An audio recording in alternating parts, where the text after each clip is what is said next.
बच्चों देखो पिछले लेक्चर में अपन ने पढ़ा था क्या, सेल का विद्युत वाहक बल क्या होता है, उससे संबंधित परिभाषा, फिर कैसे निकालते हैं उसका फॉर्मूला।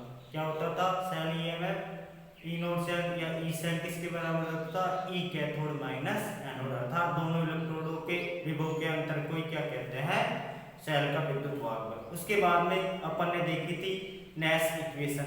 नैश इक्वेशन क्या आई थी, उसका डेरिवेशन किया था, ई सेल बराबर क्या आया था, E naught cell minus 0.0591 upon N log C की पावर सी इंटू डी की पावर डी अपॉन ए की पावर ए इंटू बी की पावर बी, अर्थात उत्पाद की सांद्रता बटे क्रियाकारक की सांद्रता। ये क्या प्राप्त हुआ था अपने को, फाइनल नैश समीकरण प्राप्त हुआ था। उसके बाद में लास्ट टॉपिक पढ़ा था अपन ने सेल स्थिरांक और नैश समीकरण विद्युत वाहक बल से, अर्थात नैश समीकरण से आप सेल स्थिरांक कैसे निकालोगे। तो क्या आया था भाई आपका Kc बराबर क्या आया था आपका antilog n into E naught cell upon 0.059 आया था। तो मैंने कहा था कि अगले लेक्चर में अपन पढ़ेंगे नैश समीकरण के अनुप्रयोग, उसके बाद में अपन पढ़ेंगे आपकी गिब्स मुक्त ऊर्जा और उसके अंदर संबंध किसके अंदर, विद्युत वाहक बल में। उसके बाद में अपन मैंने कहा था कि आपको लोग एंटीलोग, तो आज की क्लास क्या है, इंपॉर्टेंट है क्योंकि आपको मैं लोग और एंटीलोग भी पढ़ाने वाला हूँ।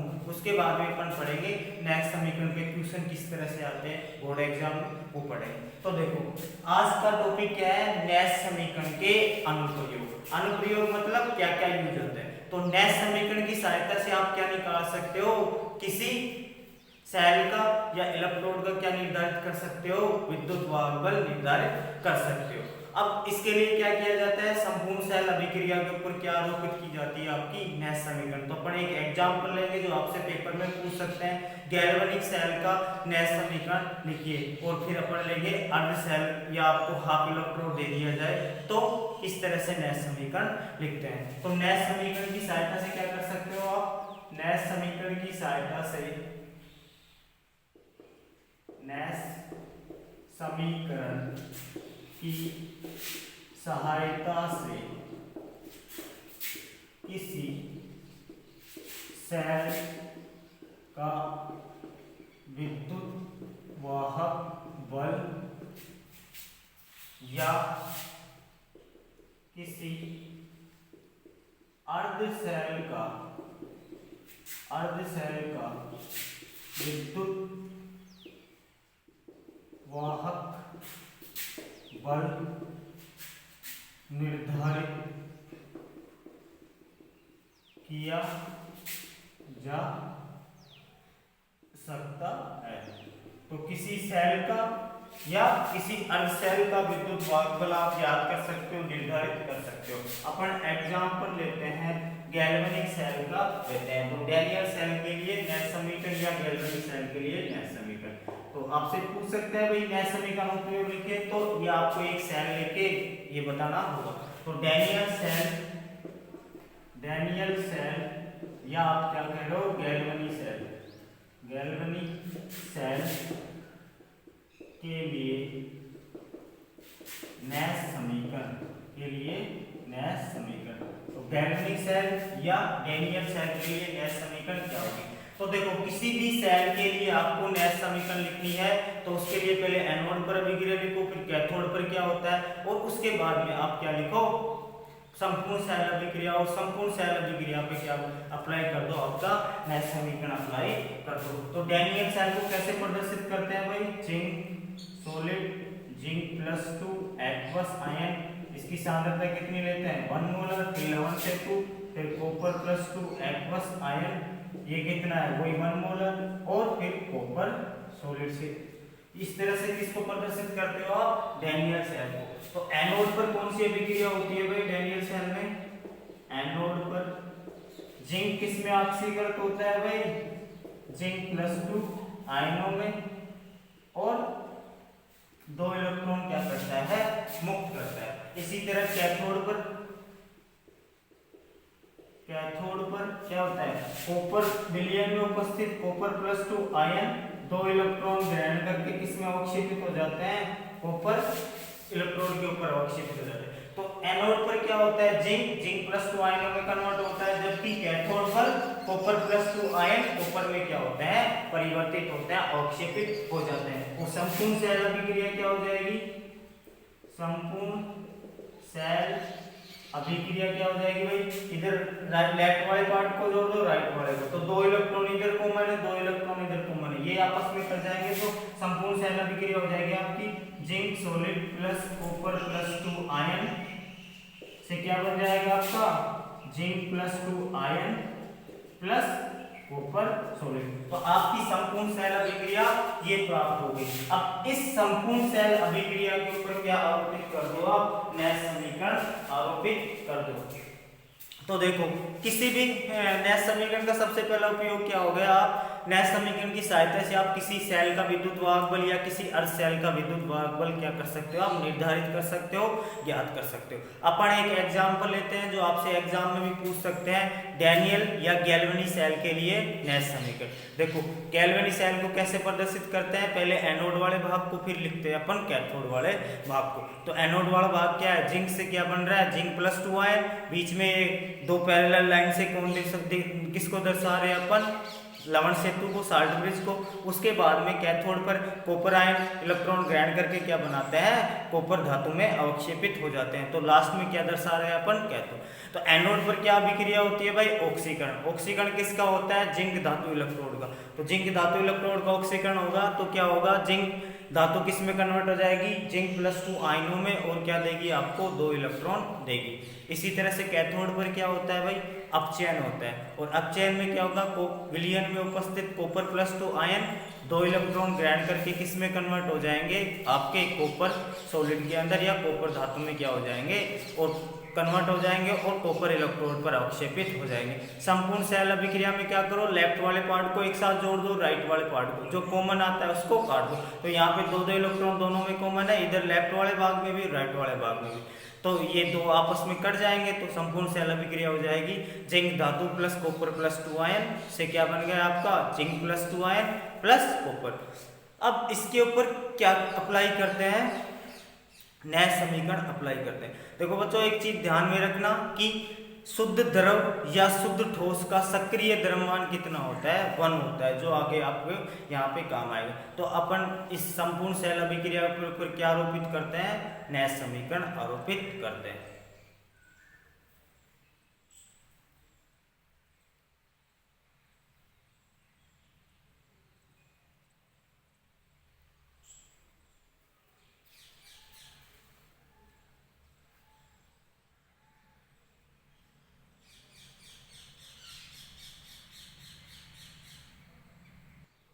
देखो आपकी संपूर्ण सेल अभिक्रिया क्या आई थी, zinc solid plus copper plus 2 aqueous से जिंक प्लस 2 आयन। इस समीकरण के ऊपर क्या आरोपित कर दो आप, नैश समीकरण आरोपित करते हैं। उपरोक्त समीकरण पर नैश समीकरण आरोपित करने पर आप क्या करोगे, संपूर्ण सेल अभिक्रिया के ऊपर क्या आरोपित करोगे, नैश समीकरण। और नैश समीकरण क्या था भाई, E बराबर E0 minus 0.0591 upon n log। देखो प्रोडक्ट क्या है यहाँ पे, जिंक प्लस 2 आयन और कॉपर, तो क्या हो गया, जिंक प्लस 2 एक्वस की सांद्रता, और क्या है, कॉपर सॉलिड की सांद्रता। क्रियाकारक क्या है यहाँ पे, जिंक धातु, जिंक सॉलिड, और इधर क्या है भाई, कॉपर प्लस 2 आयन एक्वस में। तो ये क्या हो गए भाई आपके क्रियाकारक, ये क्या हो गए आपके उत्पाद।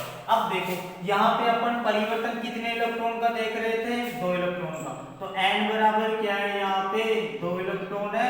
इस अभिक्रिया में n बराबर कितने इलेक्ट्रॉन का परिवर्तन देख रहे हो आप, 2। तो n का मान कितना रख दो आप, सीधे ही 2 रख दो। तो यहाँ पे कितने इलेक्ट्रॉन का परिवर्तन आ रहा है, 2 इलेक्ट्रॉन का, इसलिए n का मान क्या होगा। तो जब आप संपूर्ण सेल अभिक्रिया के ऊपर नैश समीकरण आरोपित करते हो तो आपको ये प्राप्त होता है। चूंकि शुद्ध द्रव तथा शुद्ध ठोस का सक्रिय द्रव्यमान कितना होता है, एक होता है। शुद्ध द्रव या शुद्ध ठोस का सक्रिय द्रव्यमान कितना होता है भाई? एक होता है। इसलिए आपके जो ये है कॉपर सॉलिड ठोस है शुद्ध, और ये क्या है जिंक धातु भी क्या है ठोस अवस्था में, इसलिए कॉपर सॉलिड बराबर जिंक सॉलिड, इन सब का द्रव्यमान कितना हो जाएगा? 1। इन सब का द्रव्यमान कितना हो जाएगा आपका? 1। तो यहाँ पे 1 रखोगे, यहाँ पे 1 रखोगे तो क्या हो जाएगा? 1 से मल्टीप्लाई करोगे तो कोई फर्क नहीं पड़ेगा। तो फाइनल आपके गैल्वेनिक सेल के लिए जो नेट समीकरण आता है क्या आता है? 0.0591 upon 2 log zinc plus 2 ion की सांद्रता अपॉन कॉपर प्लस 2 आयन की सांद्रता आती है। तो फाइनली आपका नैश समीकरण के लिए जो आता है वो गैल्वेनिक सेल के लिए नैश समीकरण आता है, वो क्या आ जाता है आपका? ये प्राप्त हो जाता है। क्योंकि अपन जानते हैं कि शुद्ध द्रव और शुद्ध ठोस का सक्रिय द्रव्यमान कितना होता है? 1 होता है। देखो यहाँ पे एक चीज देखो, जिंक का क्या हो रहा था? ऑक्सीकरण हो रहा था, और इसका क्या हो रहा है भाई? अपचयन हो रहा है। कॉपर का क्या हो रहा है? अपचयन हो रहा है। तो इस समीकरण को आप किस तरीके से लिख सकते हो? दूसरे तरीके से, ई सेल बराबर क्या हो जाएगा आपका? E naught minus 0.0591 upon 2 log zinc का क्या हो रहा है? ऑक्सीकरण। ऊपर क्या लिख दोगे आप? ऑक्सीकरण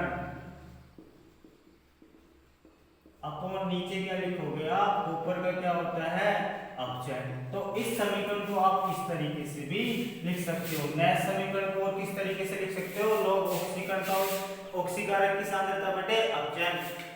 तो इस तरह से आप डैनियल सेल के लिए क्या निकाल सकते हो? नैश समीकरण। ये आपसे एग्जाम में पूछ सकते हैं कि आप डैनियल सेल के लिए क्या निकालो? नैश समीकरण। तो आपको क्या करना है? सबसे पहले एनोड और कैथोड पर अभिक्रिया लिखनी है। उसके बाद में आपको क्या करना है भाई? संपूर्ण सेल अभिक्रिया। और संपूर्ण सेल अभिक्रिया पर क्या करना है? नैश समीकरण आरोपित करना है। अब देखो यहाँ पे कितने इलेक्ट्रॉन का परिवर्तन आ रहा है? 2 इलेक्ट्रॉन। जिंक त्याग रहा है, 2 क्या कर रहा है? कॉपर ग्रहण कर रहा है। तो एन का मान कितना हो गया आपका? 2। तो यहाँ पे नैश समीकरण लगाओगे तो ई बराबर E naught minus 0.0591 upon N बराबर क्या रख लिया आपने? 2 लोग उत्पाद के रूप में क्या प्राप्त हो रहा है इस समीकरण में? जिंक प्लस 2 आयन और कॉपर धातु। तो इनकी क्या रख दिया आपने? उत्पाद के रूप में जिंक प्लस 2 आयन की सांद्रता और कॉपर धातु की सांद्रता। और क्रियाकारक के रूप में यहाँ पे क्या है? जिंक धातु और कॉपर प्लस 2 आयन। जो कि अपन जानते हैं कि किसी भी शुद्ध द्रव और शुद्ध ठोस का सक्रिय द्रव्यमान कितना होता है आपका? 1 होता है। ये अपन जानते हैं। तो शुद्ध द्रव और शुद्ध ठोस का द्रव्यमान क्या होता है? 1 होता है। तो इस समीकरण में आप कॉपर धातु और जिंक धातु का द्रव्यमान कितना रख सकते हो? 1। तो जब इनके बराबर 1 रखोगे तो 1 से मल्टीप्लाई करोगे तो कोई फर्क नहीं पड़ेगा। तो ई क्या आ जाएगा आपका? ई सेल क्या किसके बराबर आ जाएगा? E naught minus 0.0591 upon 2 log zinc plus 2 aqueous और नीचे कॉपर प्लस 2 एक्वस की सांद्रता। एक चीज देख सकते हो यहाँ पे इस समीकरण को या किसी भी नैश समीकरण को आप ऐसे लिख सकते हो। यहाँ पे जिंक का क्या हो रहा है? ऑक्सीकरण। और कॉपर का क्या होता है? अपचयन। तो ऊपर क्या आएगा? ऑक्सीकरण बटे नीचे अपचयन। तो आपको सीधा ऐसे ऑक्सीकरण अपचयन लिख के नैश समीकरण दे दे तो आप घबराना मत। ऑक्सीकरण क्या आएगा? ऊपर, नीचे क्या आएगा? अपचयन। तो इस तरह से आप गैल्वेनिक सेल के लिए क्या लिख सकते हो? नैश समीकरण लिख सकते हो। चैनल को लाइक करें, शेयर करें और सब्सक्राइब करें।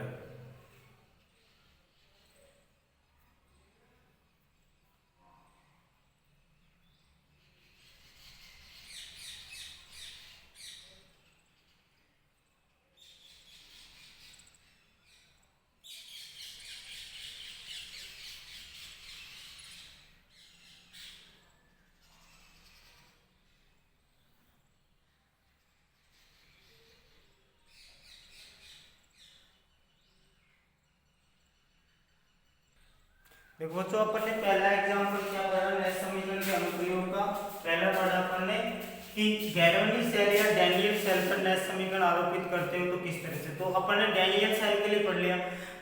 अब आप किसी दूसरे सेल के लिए बना सकते हो। बस आपको क्या पता होना चाहिए? संपूर्ण सेल अभिक्रिया और एक चीज कितने इलेक्ट्रॉन का क्या हो रहा है? लेन देन हो रहा है या आदान प्रदान हो रहा है। उसके अलावा क्या पता होना चाहिए आपको कि शुद्ध ठोस और शुद्ध द्रव का द्रव्यमान क्या होता है, सक्रिय द्रव्यमान 1 होता है, या मोलर सांद्रता कितनी होती है 1। तो जहां भी धातु दिख जाए सॉलिड दिखे वो उसके बराबर सक्रिय द्रव्यमान क्या हो जाएगा 1, बाकी का जो आयन बचेंगे उस हिसाब से हो जाएगा। तो डैनियल सेल के लिए नहीं, किसी भी सेल के लिए आप ये अप्लाई कर सकते हो।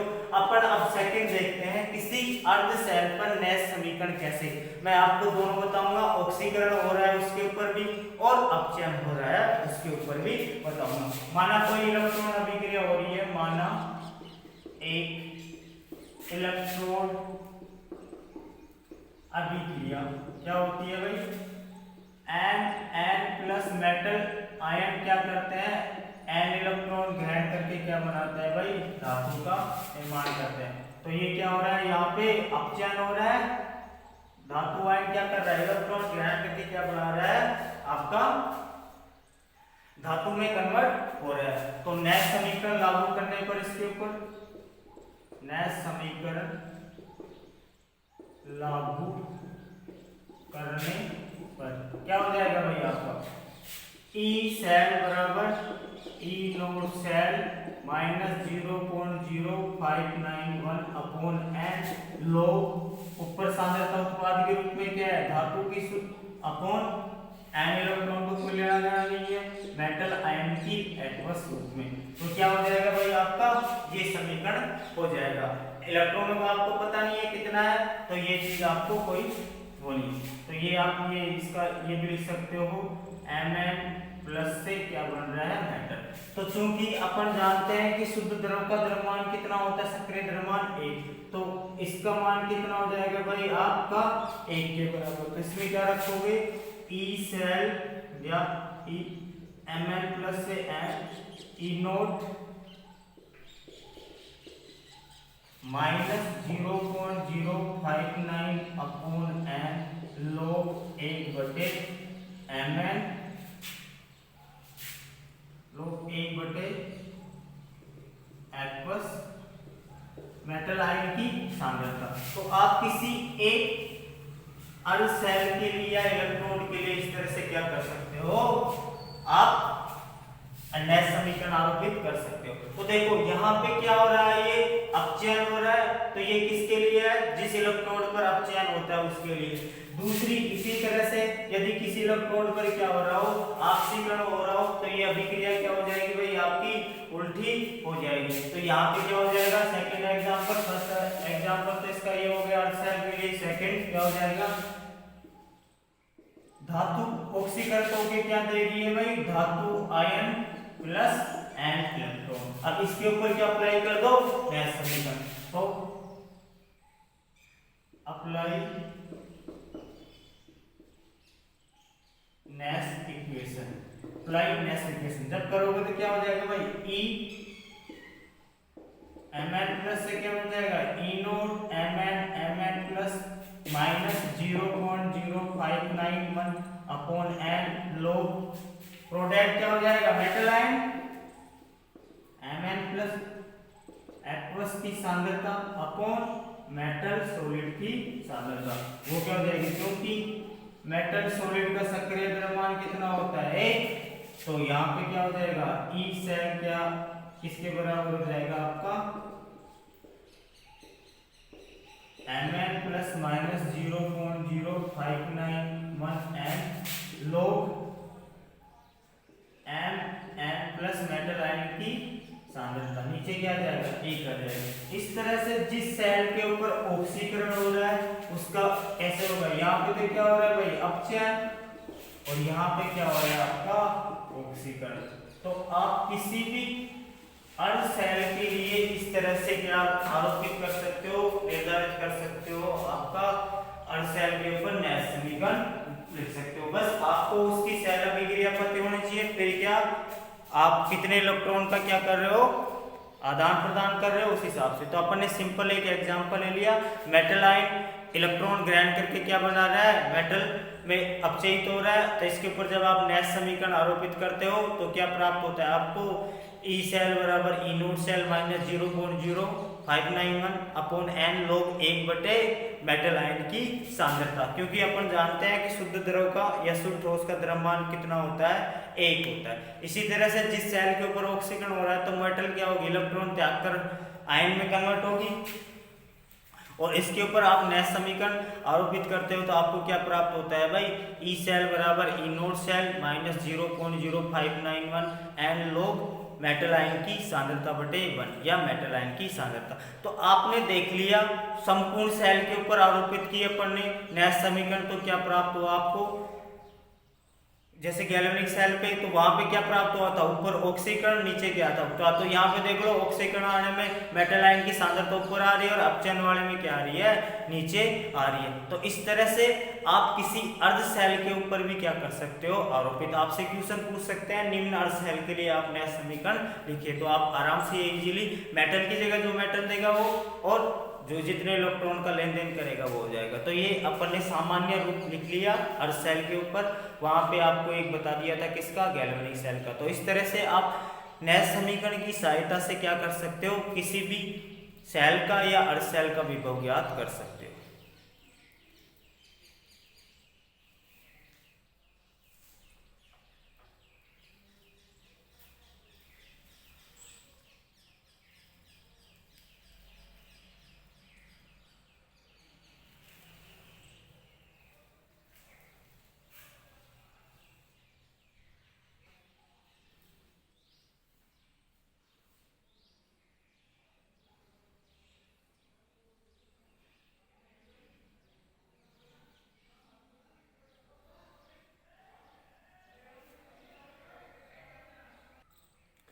नेक्स्ट टॉपिक स्टार्ट करते हैं अपन, विद्युत वाहक बल एवं गिब्स मुक्त ऊर्जा में संबंध। कल आपको बताया था डेल्टा जी बराबर माइनस का एनएफई होता है, वो माइनस का एनएफई किस तरह से आता था कल बताया था, जब मैं आपको नैश इक्वेशन के बाद में ये टॉपिक पढ़ाऊंगा तब आपको बताऊंगा। तो आज अब देखेंगे नेक्स्ट टॉपिक आपका विद्युत वाहक बल और गिब्स मुक्त ऊर्जा में संबंध। ये सीधा डेरिवेशन पूछ सकते हैं या इसके ऊपर न्यूमेरिकल पूछ सकते हैं, तो न्यूमेरिकल भी करेंगे, डेरिवेशन में आपको करवा रहा हूँ किस तरह से क्वेश्चन पूछते हैं। तो देखो सेल के अंदर क्या होता है, विद्युत रासायनिक सेल में रासायनिक ऊर्जा को किस में कन्वर्ट किया जाता है भाई, विद्युत ऊर्जा में। और विद्युत ऊर्जा का काम क्या होता है, विद्युत कार्य करने में क्या दिया जाता है, उसका यूज किया जाता है।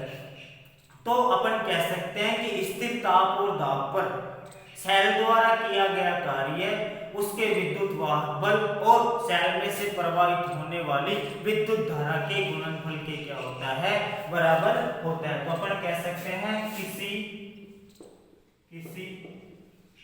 विद्युत रासायनिक सेल में, किसी विद्युत रासायनिक सेल में रासायनिक ऊर्जा को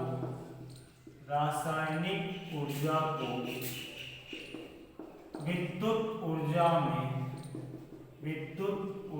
में परिवर्तित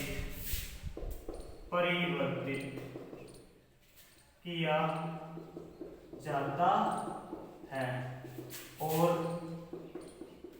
इस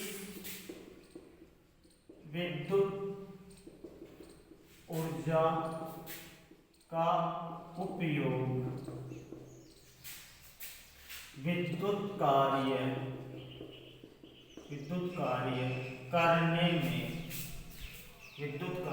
करने में किया जाता है। तो सेल के अंदर क्या होता है भाई, chemical energy change into electrical energy, और इस इलेक्ट्रिकल एनर्जी का उपयोग किस में होता है, विद्युत कार्य या कोई भी कार्य करने में। तो अपन कह सकते हैं क्या कि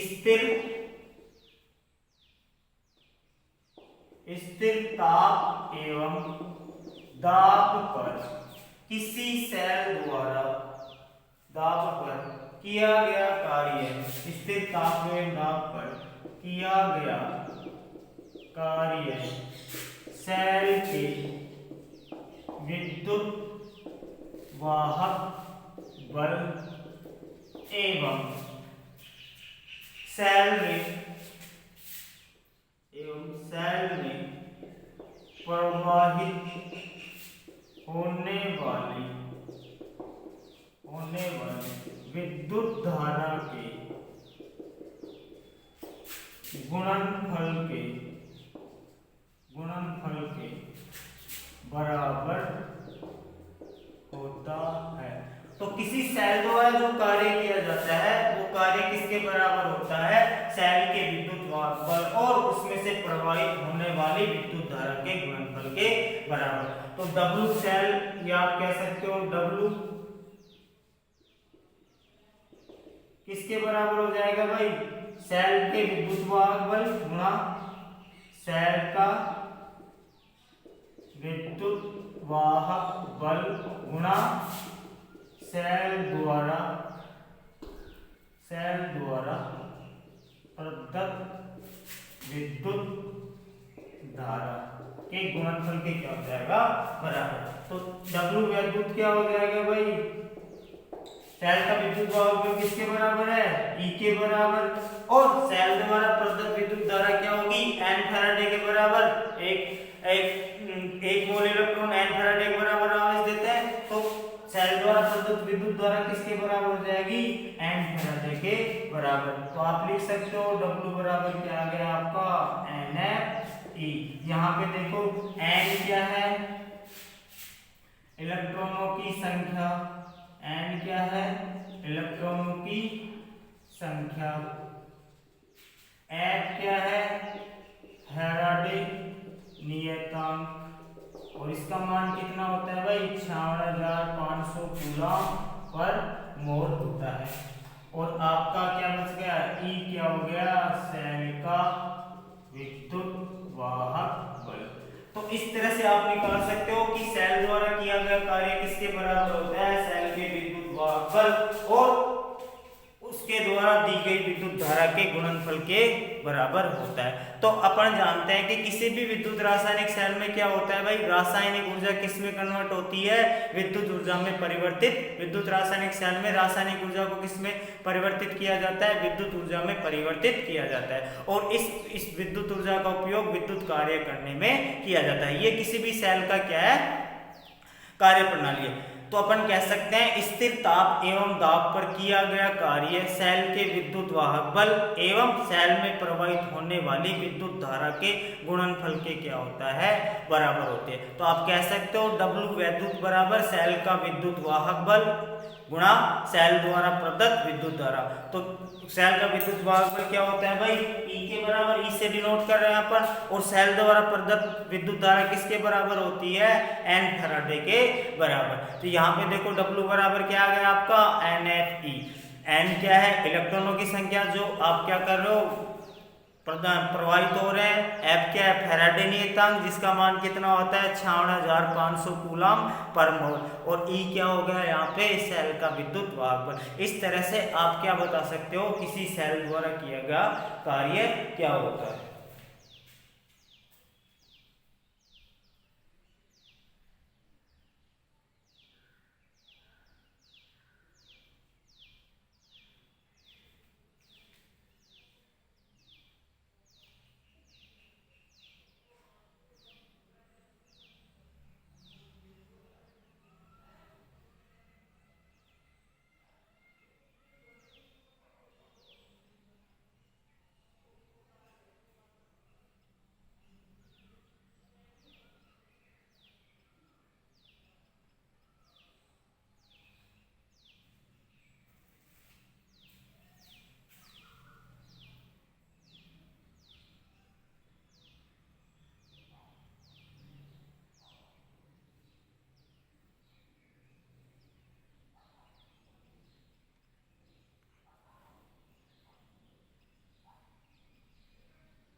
अब कंटिन्यू करते हैं। अपन जानते हैं कि स्थिर ताप एवं दाब पर किसी अभिक्रिया में मुक्त ऊर्जा डेल्टा जी किसके बराबर होती है? किए गए कार्य के बराबर होती है। तो क्या किसी स्थिर ताप एवं दाब पर किसी अभिक्रिया में मुक्त ऊर्जा डेल्टा जी किए गए कार्य के बराबर होती है। तो किसी भी अभिक्रिया में मुक्त ऊर्जा किसके बराबर होती है भाई? कि उसके द्वारा किए गए कार्य। तो डेल्टा जी बराबर क्या हो जाएगा भाई? आपका W वैद्युत, या आप कह सकते हो डेल्टा जी बराबर W वैद्युत का मान क्या था? NFE के बराबर। तो डेल्टा जी बराबर क्या आ गया आपका? NFE के बराबर। देखो सेल की जब परिभाषा बताई थी तब मैंने कहा था कि इस सेल के अंदर विद्युत रासायनिक सेल पढ़ाया था, तब आपके लिखा था कि विद्युत रासायनिक सेल में स्वतः ही ऑक्सीकरण अपचयन प्रक्रियाएं अभिक्रियाएं होती रहती है। अर्थात एक इलेक्ट्रोड पर ऑक्सीकरण तो दूसरे पे क्या होता है? अपचयन होता है। तो आप अपन मान सकते हैं कि सेल में होने वाली अभिक्रियाएं कैसी होती है? स्वतः प्रकृति की। और स्वतः अभिक्रियाओं के लिए मुक्त ऊर्जा परिवर्तन या डेल्टा जी का मान क्या होता है? ऋणात्मक होता है, नेगेटिव होता है। और असवतः प्रक्रम या असवतः अभिक्रियाओं के लिए क्या होता है? पॉजिटिव होता है। तो स्पॉन्टेनियस रिएक्शन के लिए डेल्टा जी क्या होता है? नेगेटिव। क्योंकि सेल एक निकाय है जिसमें होने वाली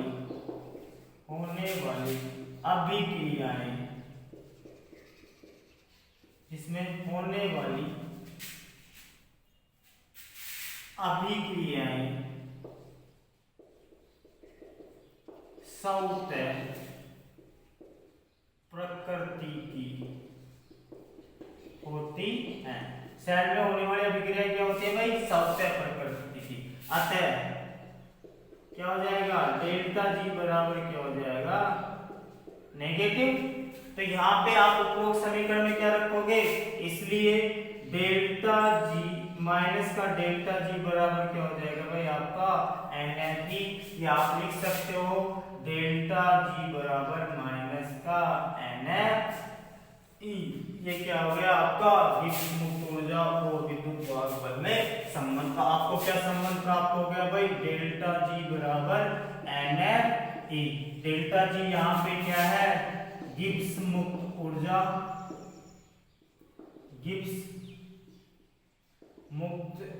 ऊर्जा, और आपका F क्या है? वही फैराडे नियतांक।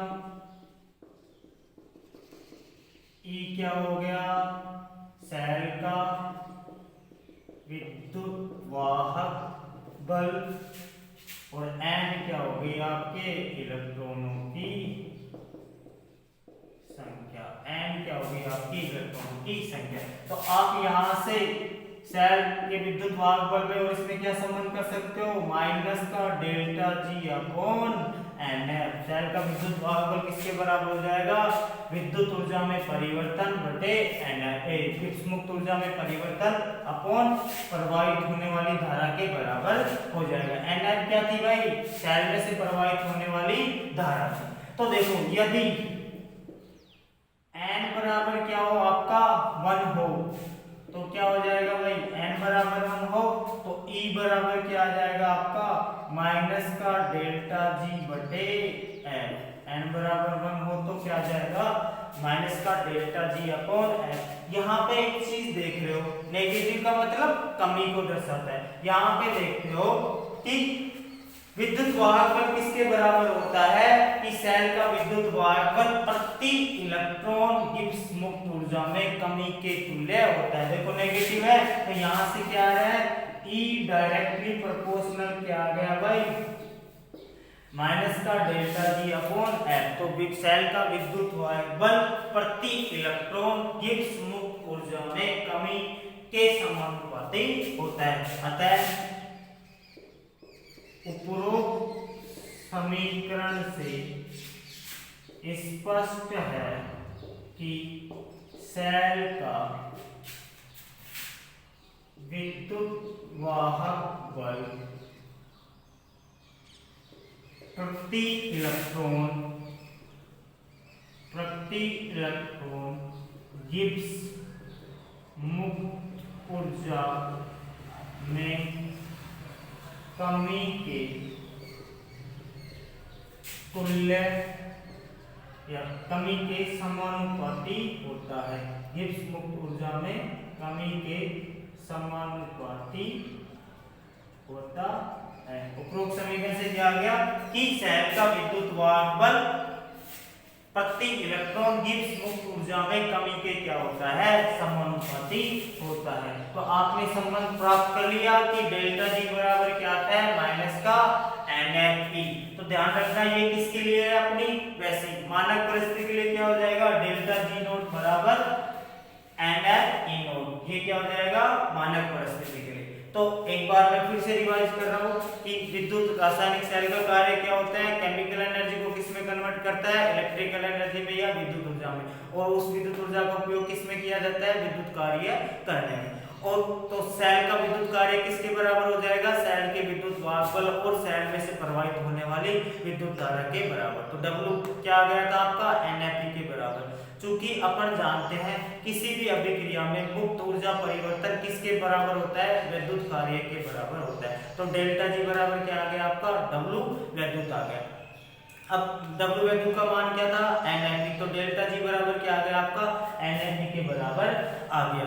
लेकिन अपन जानते हैं कि सेल में होने वाली अभिक्रिया कैसी होती है, सवतः प्रकृति की होती है। और सवतः अभिक्रियाओं के लिए डेल्टा जी का मान क्या होता है, नेगेटिव। तो यहाँ से क्या आ जाएगा, डेल्टा जी बराबर माइनस का NFE, N number of electron, F Faraday constant, E क्या हो गया, सेल का विद्युत वाहक बल। यहाँ से आपने क्या निकाला, विद्युत वाहक बल और गिब्स मुक्त ऊर्जा में E बराबर डेल्टा जी बटे NN। और यहाँ पे यदि n बराबर क्या हो 1, तो यहाँ पे लिख सकते हो आप E बराबर क्या आ जाएगा, माइनस का डेल्टा जी बटे n। तो यहाँ से आप कह सकते हो कि गिब्स मुक्त सेल का विद्युत वाहक बल किसके बराबर होता है, प्रति इलेक्ट्रॉन गिब्स मुक्त ऊर्जा में कमी के क्या होता है, समानुपाती होता है। तो इस तरह से आपका ये क्या हो गया, गिब्स मुक्त ऊर्जा और सेल के विद्युत वाहक बल में क्या हो गया, संबंध हो गया।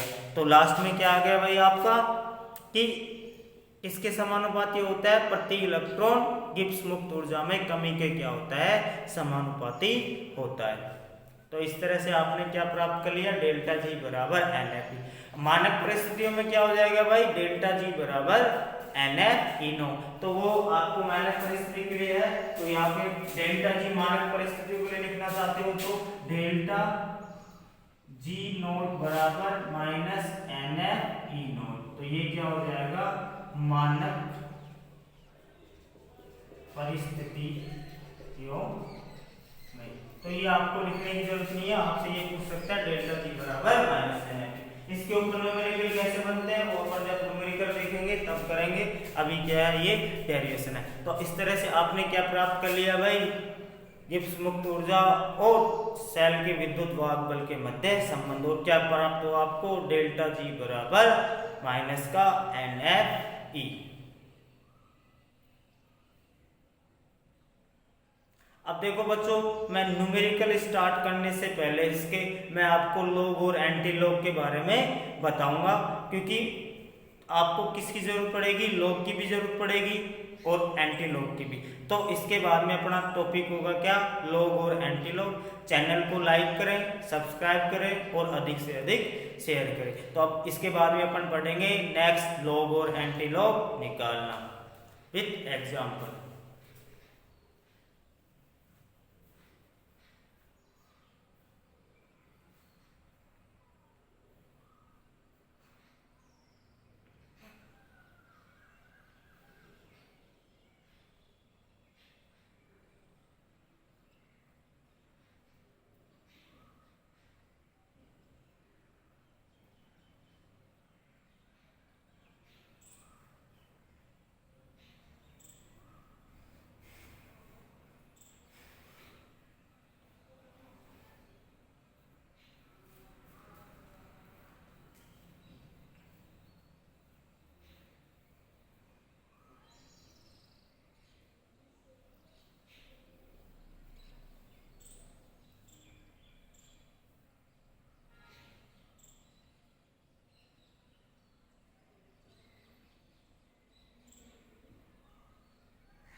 देखो बच्चों, अब आपको न्यूमेरिकल करने से पहले क्या सिखा रहा हूं मैं, लॉग और एंटी लॉग कैसे निकालते हैं। तो देखो, लॉग और एंटी लॉग के कुछ मान आपको याद रखने पड़ेंगे, कुछ मैं निकालना बताऊंगा और किस तरह से कुछ फॉर्मूले लिखाऊंगा। तो सबसे पहले अपन देखते हैं लॉग का मीनिंग क्या होता है। लॉग का मीनिंग क्या होता है भाई? लॉग का मतलब क्या होता है? लॉग की बेस 10 होता है। लॉग का मतलब क्या होता है भाई? लॉग की बेस 10। लेकिन एक चीज और लिखी होती है ln, कभी कभी क्या लिखा मिल जाता है ln, और ln का मतलब क्या होता है? ln e। लॉग की बेस e आप कह सकते हो, लॉग की बेस e होता है। ln का मतलब क्या होता है? लॉग की बेस e होता है। तो अपन ये देखना चाहते हैं, इससे तो कोई लेना देना नहीं, अपने को क्या है, हमेशा किसमें आंसर निकालते हैं? तो लॉग के, ln के रूप में क्यों नहीं निकालते? क्योंकि ये क्या जाता है एक्सपोनेंशियल, और एक्सपोनेंशियल आने के कारण ये सोल्व नहीं हो पाता, अपन से मैथ वाले बच्चे कर लेते हैं।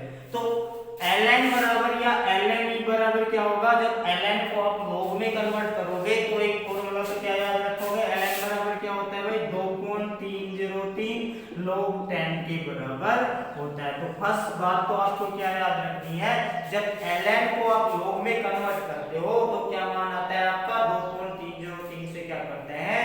मल्टीप्लाई करते हैं। और दूसरा क्या याद रखोगे आप?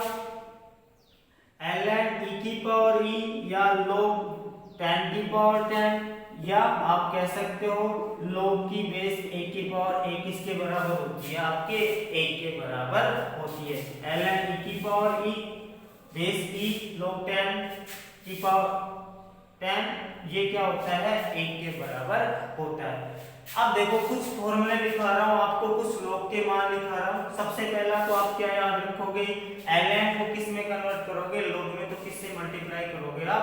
2.303 से क्या करोगे? मल्टीप्लाई करोगे। तो लॉग की बेस e की पावर e, या log की बेस 10 की पावर 10, या log की बेस a की पावर a क्या हो जाएगी? 1 के बराबर हो जाएगी। सबसे पहले तो क्या याद रखोगे आप? ln बराबर क्या होता है भाई? 2.303 log 10, जब ln को log में। अब मैं आपको कुछ वैल्यू बता रहा हूं log की वैल्यू,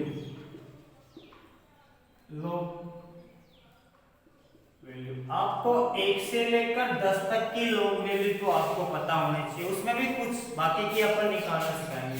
तो सबसे पहली बात करते हैं, इनको क्या करना, आपको लर्न करना है, याद रखना है।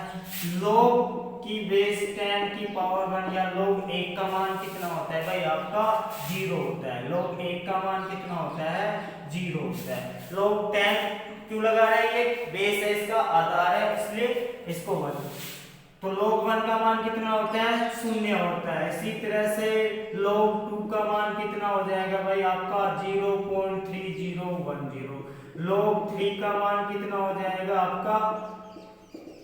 0.4778, या आप इसको मान सकते हो लगभग 0.48 के बराबर। log 4 का मान कितना हो जाएगा भाई? 0.6020 के बराबर। log 5 का मान कितना हो जाएगा आपका? 0.6991 के बराबर। log 6 का मान कितना हो जाएगा भाई? आपका 0.78 के बराबर। इसी तरह से log 7 का मान कितना हो जाएगा भाई? आपका 0.84 के बराबर हो जाएगा। 0.84 के बराबर हो जाएगा। इसी तरह से नेक्स्ट log 8 का मान कितना हो जाएगा? लगभग 0.90 के आसपास, 0.8990। log 9 का मान कितना हो जाएगा आपका? log 9 का मान हो जाएगा भाई आपका 0.94 या 95 के बराबर हो जाएगा। और log 10 का मान कितना हो जाएगा भाई? आपका 1 हो जाएगा। तो ये log 10 तक की वैल्यू, इसमें से आपको log 1 याद करना है, 2 करना है, 3 करना है, उसके बाद में 5 का याद करना है, 7 का याद करना है, और फिर किसी का याद नहीं करना, वो अपन फॉर्मूले से निकालना है। तो log 1 की वैल्यू कितनी होती है? सबसे पहला फॉर्मूला तो क्या याद रखोगे? ln को log में कन्वर्ट करोगे तो किससे गुणा करोगे? 2.303 से गुणा करोगे। अपन ने नया इक्वेशन में गुणा किया था, पहले क्या था? ln को किस में कन्वर्ट किया था? log में। तो किससे मल्टीप्लाई किया था भाई? 2.303 से। और कुछ log वैल्यू याद रखनी है आपको। log 1 का मान कितना होता है 0, log 2 का मान कितना होता है 0.3010, log 3 का मान कितना होता है भाई 0.4771 और log 4 का मान कितना होता है 0.6020, log 5 का मान कितना होता है 0.6991 और log 6 का मान होता है आपके 0.78, log 7 का मान होता है 0.84 और log 8 का मान होता है 0.90। इसी तरह से log 9 का मान लगभग 0.95 या 94 के आसपास होता है और log 10 का मान कितना होता है भाई आपका 1 होता है। इसी तरह से log 100 का मान कितना होता है, log 100 का मान कितना होता है 2, ये निकालेंगे अपन कैसे आता है। log 1000 का मान कितना होता है 3। तो ये क्या हो गई आपकी कुछ log वैल्यू जो आपको दिन में सिर्फ क्या याद करना है, आपको ये 3-4 log वैल्यू पता होनी चाहिए। तो log ln को log में कन्वर्ट करोगे तो किससे गुणा करोगे 2.303 से। उसके बाद में आपको कुछ log वैल्यू याद रखनी है जिनमें भी log 1 का मान, log 2 का मान और log 3 का मान और 5 का मान और 7 का मान। बाकी का मान आप निकाल सकते हो खुद। log 1 का मान कितना होता है 0, log 2 का मान कितना होता है 0.3010, log 3 का मान होता है 0.471, log 4 का मान होता है 0.6020 और log 5 का मान होता है 0.6991 और log 6 का मान होता है भाई 0.78, log 7 का मान होता है 0.84, log 8 का मान होता है 0.90 और log 9 का मान होता है 0.94 और log 10 का मान क्या होता है 1, log 100 का कितना होता है 2 और log 1000 का मान होता है आपका 3 होता है। तो ये कुछ log वैल्यू, इसमें 1, 2, 3, 5 और 7, इन 4 वैल्यू को क्या करना है आपको याद करना है। बाकी की निकलती कैसे है वो आपको निकालना बताएंगे। तो घबराने की बात नहीं, 4 log वैल्यू याद कर लो, 3 और 2 5, 4, 1 2 3 5 और 7।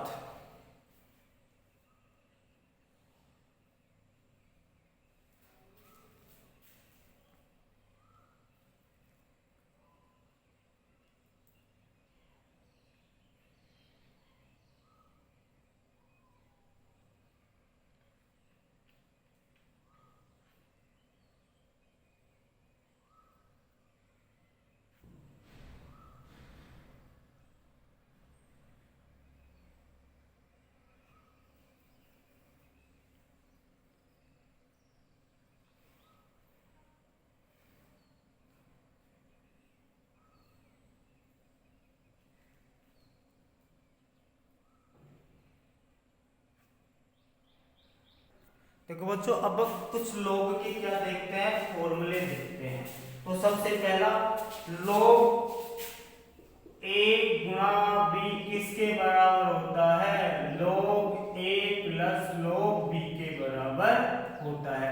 log a गुणा b किसके बराबर होता है भाई, log a plus log b के बराबर होता है। जैसे मैंने कहा ना आपको log 4 की मान निकालना है, तो log 4 किसके बराबर होता है 2 गुणा 2 के बराबर। तो आप log 2 प्लस log 2 कर दो तो 2 की वैल्यू आपको पता याद रख लेना और दोनों को जोड़ दोगे तो किसका मान आ जाएगा log 4 का। तो log a गुणा b किसके बराबर होता है भाई, log a और log b के योग के बराबर। इसी तरह से दूसरा formula log a upon b किसके बराबर होता है, log a minus log b के बराबर होता है।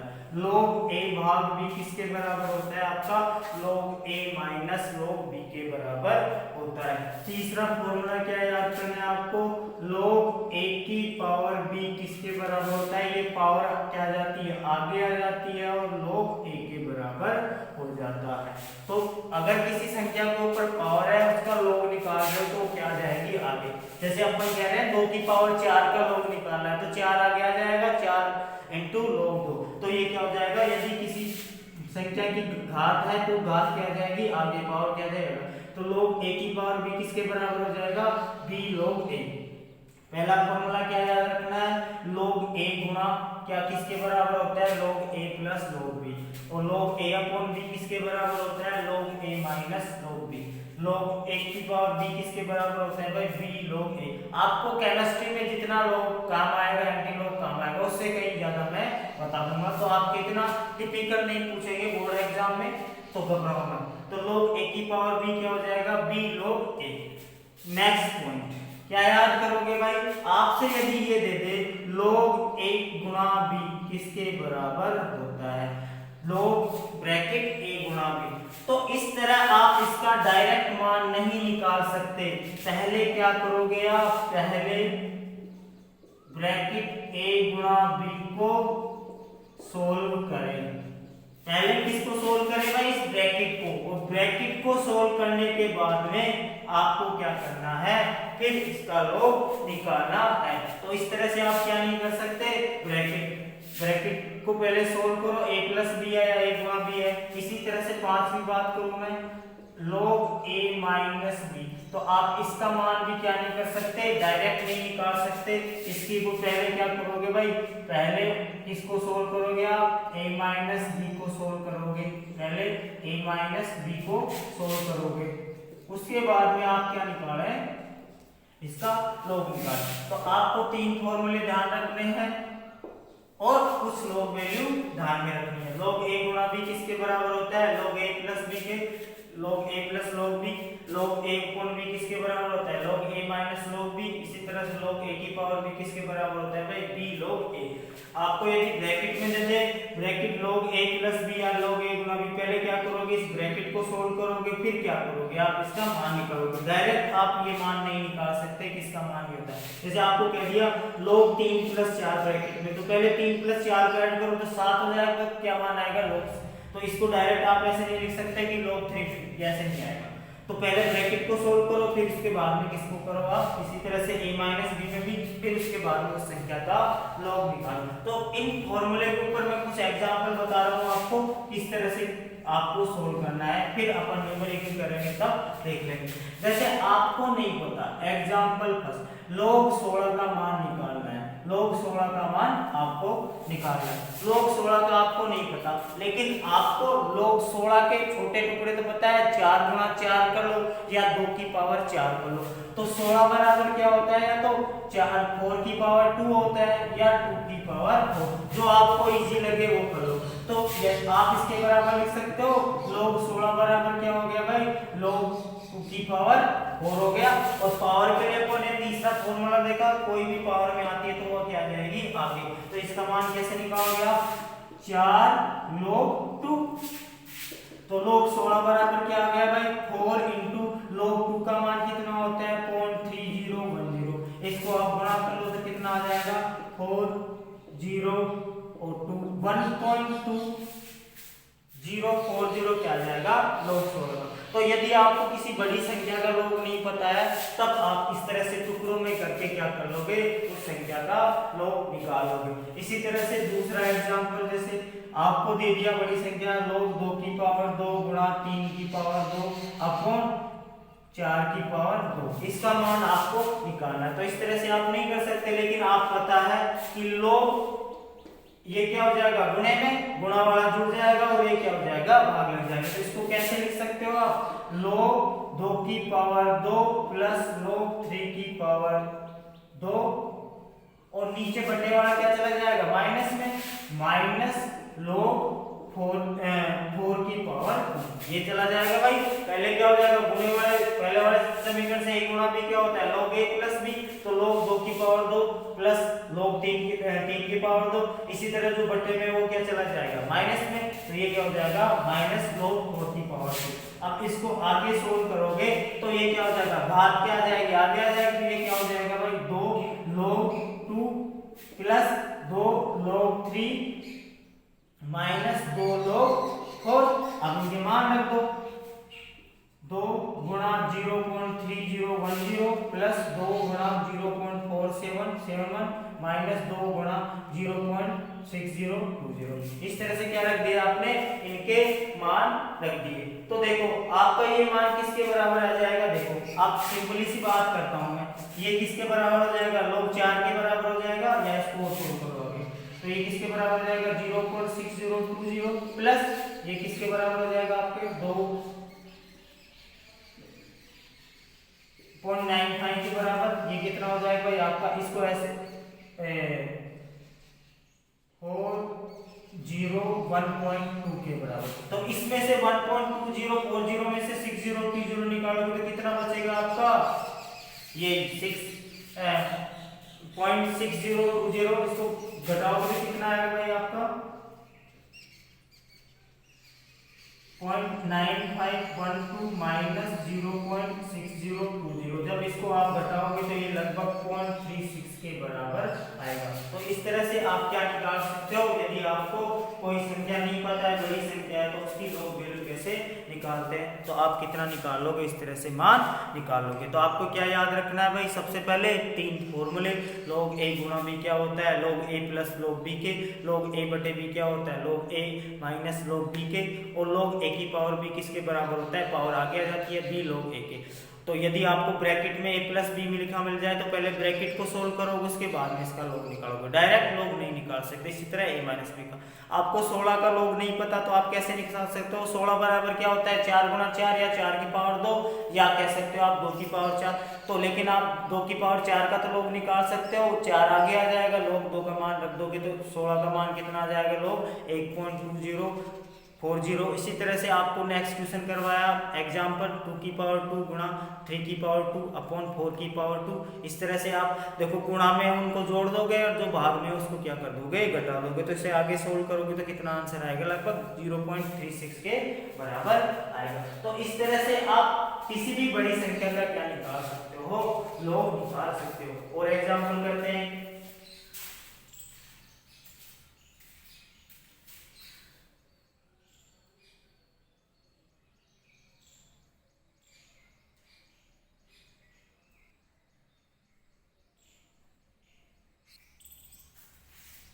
नेक्स्ट एग्जांपल बात करते हैं। अभी अपन ने मान लिखा था log 100 बराबर क्या 2। तो एग्जांपल थर्ड क्या हो जाएगा, जैसे log 100 का, तो log 100 के मान आप कैसे निकालोगे, देखो 100 बराबर आप लिख सकते हो 10 की पावर 2, 100 बराबर लिख सकते हो 10 की पावर 2। तो log 100 बराबर क्या हो जाएगा भाई, log 10 की पावर 2 के बराबर। अब ये पावर क्या आ जाएगी, आगे आ जाएगी 2 log 10। अब log 10 का मान क्या होता है 1 के बराबर, तो log 100 बराबर क्या हो जाएगा भाई आपका 2 गुना log 10 का मान 1, तो कितना आ जाएगा 2 के बराबर आ जाएगा। इसी तरह से 1000 बराबर क्या हो जाएगा 10 की पावर 3, 3 आगे आ जाएगा, और log 10 का मान क्या हो जाएगा भाई 1। लेकिन देखो आपको कोई बड़ी संख्या दे दे, जैसे मैं कह रहा हूँ log 212 का मान याद कीजिए, आपको कह दूं कि log 212 का मान ज्ञात कीजिए, आपको नहीं पता 212 के गुणनखंड करोगे तो भी क्या होगा, बड़ा होगा। तो आप इसको क्या करो, छोटी संख्या में कन्वर्ट करने का कोशिश करो। तो log 212 को आप कैसे लिख सकते हो, log 212 बराबर कैसे लिख सकते हो, log 2.12 इंटू 10 की पावर 2 लिख सकते हो भाई, ये भी 212 के बराबर हो जाएगा। इसको छोटी संख्या में कर लिया 2.12, तो इसको कैसे लिख सकते हो आप, log 2.12 प्लस log 10 की पावर 2 ये लिख सकते हो आप। गुणे में इसको क्या कर सकते हो, जोड़ सकते हो, इस तरह से क्या कर सकते हो आप, लिख सकते हो। तो इस तरह से आप क्या करोगे, इनको log 212 का मान और ये log 10 की पावर, तो इसको आगे और सोल्व करोगे तो कैसे हो जाएगा भाई, log 2.12 प्लस ये 2 आगे आ जाएगा तो log क्या हो जाएगा 10 हो जाएगा। अब देखो log 2 की वैल्यू आपको पता है, लेकिन मान क्या आ रहा है 2.12 है, तो क्या आएगा आपका मान 2 से क्या आएगा, थोड़ा सा ज्यादा आएगा। तो आप देखो स्केल में क्या होता है, 1 से 1 सेंटीमीटर होता है, उसके बीच में कितने खाने, देखो आपको log 2.12 का मान नहीं पता, लेकिन एक बार ये जो पॉइंटों में मान आते हैं उनका मान कैसे निकालते हैं, बिल्कुल इजी। एक स्केल में देखो कितने खाने होते हैं, 1 से लेकर जैसे 0 से आप 1 तक जाओगे तो 0.1 0.2 0.1 0.2 0.3 0.4 0.5 6 7 8 और 9, फिर क्या आता है आपका 10 आता है या 1 आता है। तो 10 तक किसी भी स्केल में 0 से 1 तक या 1 से 2 तक क्या होते हैं, 10 खाने होते हैं। जैसे अपन 30 से 40 तक चलते हैं तो 31 32 33 34 बीच में 9 संख्याएं आती है। तो इस तरह से देखो, अब इसी तरह से ये क्या कह रहा है 0.1, तो इसी तरह से इन दोनों के बीच में भी 10 और 20 के बीच में भी कितने होंगे, अरे 0.1 और 0.2 के बीच में भी कितने खाने होते हैं भाई आपके, वही 10 खाने होते हैं। तो log 2.12 का मान 2 से तो थोड़ा सा ज्यादा आएगा। देखो आपसे कह दिया जाए कि log 2.5 का मान बताइए, तो मिड मान बता सकते हो किसका, 2.5 किसके बीच में आता है, log 2 और log 3 के बीच में आता है। अरे 2.5 2.5 का मान पूछिए आपसे, तो log 2 और 3 के बीच में 2.5 आता है, 2 और 3 के बीच में, तो log 2 का मान कितना होता है भाई 3.10, इसका पॉइंट, तो इनका बीच का मान किसके बराबर हो जाएगा आपके, log 2.5 के बराबर हो जाएगा। तो किसी भी स्केल में 10 खाने आते हैं तो आपको घबराना नहीं, उनकी तुलना करनी है किन्हीं दो के बीच में। जैसे 2.12 आ गया तो उसका मान किस किस के बीच में आएगा, log 2 और 3 के बीच में। आपसे पूछ रहे हैं कि 2.5 का मान कितना आएगा, तो 2.5 का मान किसका आएगा, 2 log 2 और log 3 के बीच में आएगा। तो इस तरह से आप निकाल सकते हो, 2 की वैल्यू 3 की वैल्यू आपको पता है, आप उसके बाद में क्या कर लो, इन दोनों का मिड मान निकालो, तो आप लगभग 30 और 48 के बीच में जाते हो तो 0.39 क्या जाएगा आपका 2.5 का मान। तो यहाँ पे देखो अपने को क्या निकालना है, 2.12 का मान निकालना है। आगे एक तरह से ट्यूशन और करवा दूंगा मैं, तो इसमें क्या है, घबराना नहीं आपको, इस तरह से 0.12 आ गया, 0.5 आ गया, तो इससे कोई लेना देना नहीं। एक स्केल में जिस तरह से 10 भाग होते हैं उसी तरह से आपको क्या करना है भाई, इनके अंदर डिवाइड कर लेना।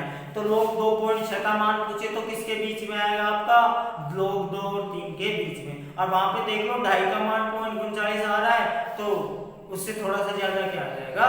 अब यहाँ पे देखो ये क्या आ रहा है, log 2.12, तो ये 2.1 के मान लो 2.10 11 12 ये, तो लगभग ये log आपके किसके बराबर आ जाएगा, थोड़ा सा ज्यादा आ जाएगा, किससे, log 2 से क्या आ जाएगा, थोड़ा सा ज्यादा आ जाएगा। तो आप यहाँ पे लिख सकते हो log 2.2 का मान क्या हो जाएगा भाई, 2 का log 2 का मान कितना होता है भाई, लगभग 0.3010 होता है, तो ये लगभग आ जाएगा आपका 0.31 के आसपास। कितना आ जाएगा भाई, आप 0.31 के आसपास, प्लस 2 गुणा log 10 का मान कितना होता है 1, तो ये मान कितना आ गया भाई आपका 2.31, तो log 212 बराबर कितना आ गया आपका 2.31 आ गया। तो इस तरह से आप क्या निकाल सकते हो, किसी बड़ी संख्या का log निकालने से पहले उसको इस तरह से छोटी संख्या में कन्वर्ट करो।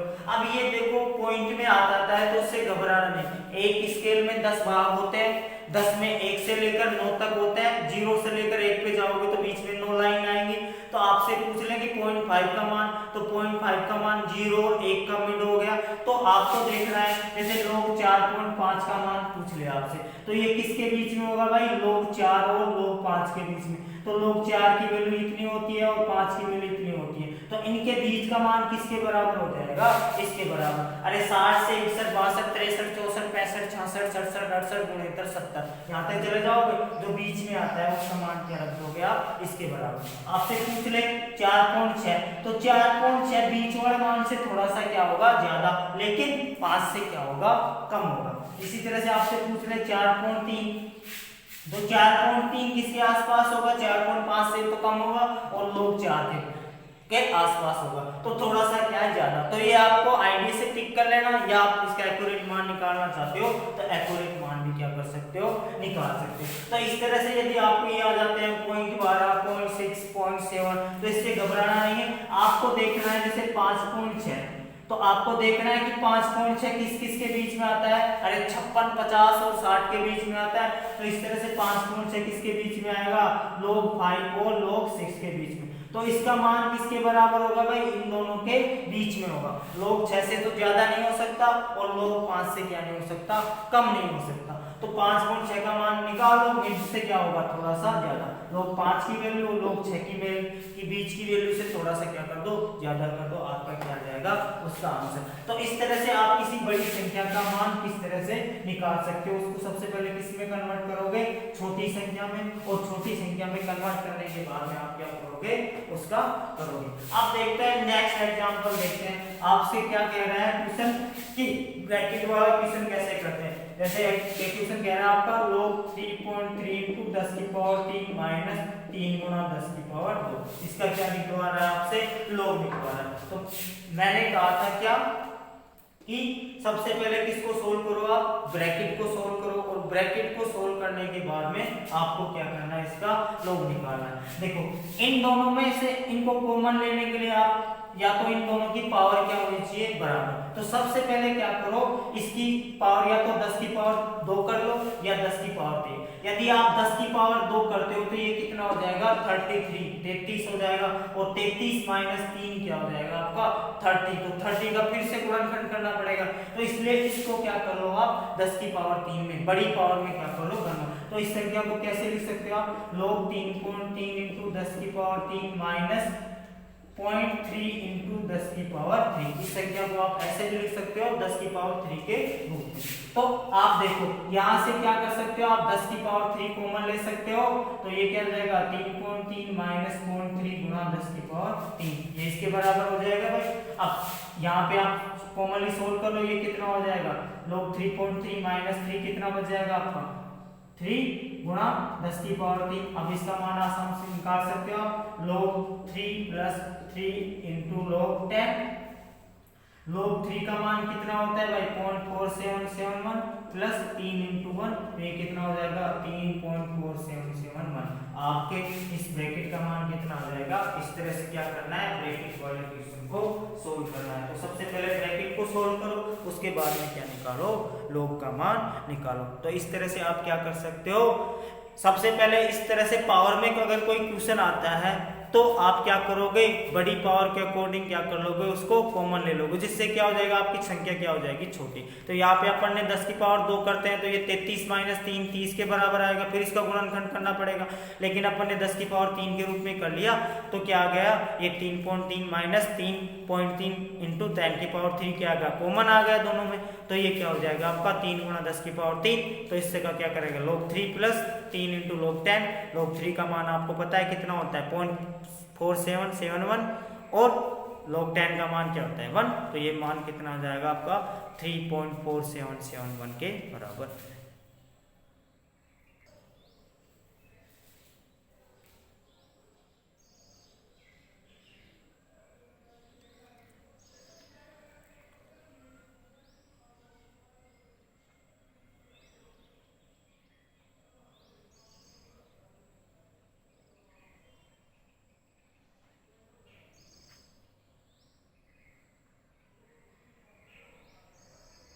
नेक्स्ट क्वेश्चन और देखो, इसी तरह से ब्रैकेट का आपसे पूछ रहा है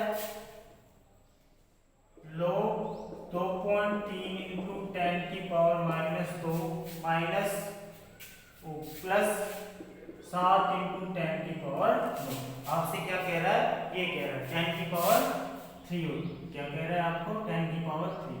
आपको क्वेश्चन दिया हुआ है log 2.3 इंटू 10 की पावर माइनस 2 प्लस 7 इंटू 10 की पावर माइनस 3। तो देखो यहाँ पे 10 की पावर माइनस 2 10 की पावर माइनस 3, जब यदि इसको 10 की पावर माइनस 2 में करते हो तो ये कितना हो जाएगा भाई, बड़ी संख्या आ जाएगी 72 के आसपास आ जाएगी, तो ये मान आपका ज्यादा बड़ा हो जाएगा। तो इसको किस में कन्वर्ट करो 10 की पावर 3 में माइनस 3, तो इसको करोगे तो क्या आ जाएगा log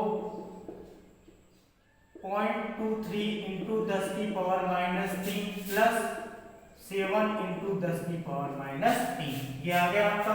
तो क्या आ जाएगा आपका log 0.23 प्लस 7 इंटू 10 की पावर माइनस 3 कॉमन आ जाएगा बाहर, यहाँ पे कितना हो जाएगा log 7.23 गुणा 10 की पावर माइनस 3। अब इसको कैसे लिख सकते हो भाई आप, log 7.23 प्लस log 10 की पावर 3 के बराबर लिख सकते हो। अब वही इसको क्या कर लोगे, आगे और सोल्व करोगे तो क्या आ जाएगा log 7.23 प्लस 3 log 10 पावर है तो क्या आ जाएगी आगे आ जाएगी। अब देखो जहां पे आपको क्या दिया हुआ है 7.23, तो 7.23 का मान किस किस के बीच में आएगा भाई, log 7 और log 8 के बीच में आएगा, इन दोनों के बीच में आएगा। log 7 का मान क्या होता है 0.84 और log 8 का मान क्या होता है 0.90 के आसपास होता है। तो ये मान क्या आएगा 9 से तो ज्यादा नहीं जा सकता, और 84 से क्या आएगा ज्यादा। तो देखो 7.0 के बाद में क्या आएगा भाई आपका, जैसे आपका कितना आएगा भाई लगभग कोई 10 तक मान, तो क्या आएगा लगभग 7.2 क्या आ जाएगा 1 2, तो लगभग क्या आएगा आप इसके आसपास आएगा, तो ये 0.85 भी कह सकते हो आप, 0.86 भी बोल सकते हो। तो ये 7.23 का मान क्या आएगा log 7 के लगभग पास, लेकिन थोड़ा सा ज्यादा आएगा। तो आपको ये देखना है कि किस किस के बीच में वो संख्या आ रही है, उनके बीच का कोई मान हो तो आप क्या कर दोगे, उसको लिख दोगे। तो यहाँ पे 7.23 का मान लगभग किसके बराबर आ जाएगा भाई आपका 0.86 प्लस 3 इंटू log 10 किसके बराबर आ जाएगा 3 इंटू 1, तो ये कितना आ जाएगा आपका 3.86। तो इस तरह से आप सबसे पहले ब्रैकेट को सोल्व करोगे और उसके बाद में क्या करोगे, कॉमन को बाहर निकालो, फिर उसका क्या निकालो, log निकालो। तो इस तरह से आप क्या कर सकते हो, बड़ी संख्याओं का log छोटी संख्याओं में कन्वर्ट करके क्या कर सकते हो, घातांक को हमेशा बड़े घातांक के रूप में लेना ताकि आपको क्या प्राप्त हो, छोटी संख्या प्राप्त हो। और जो बीच वाले मान आ जाते हैं उनको देखो किन किन के बीच में आ रहा है, फिर उस हिसाब से आप उसकी वैल्यू एडजस्ट कर दो। तो इस तरह से अपन ने आज क्या पढ़ा, log निकालना। देखो लेक्चर थोड़ा लंबा हो जाएगा, इसलिए एंटी लॉग मैं कहाँ पढ़ाऊंगा, अगले लेक्चर में। तो आपको एंटी लॉग निकालना कहाँ पढ़ाऊंगा, अगले लेक्चर में, और एंटी लॉग के साथ में नए समीकरण पे आने वाले क्या न्यूमेरिकल भी बताऊंगा। तो आज की क्लास यहाँ तक ही होगी। कोई डाउट हो तो आप कमेंट बॉक्स में कमेंट करें। मैं दोबारा से आपको लॉग में कोई क्वेश्चन नहीं समझ में आया या नहीं क्लियर हो रहा तो आप मेरे को कमेंट कर सकते हो। मैं आपको दोबारा से कल वाली क्लास में क्या कर दूंगा, उनका रिप्लाई दोबारा से क्वेश्चन और उसको दोबारा से समझा दूंगा। तो आज की क्लास यहीं तक होगी। चैनल को लाइक करें, सब्सक्राइब करें। Thank you.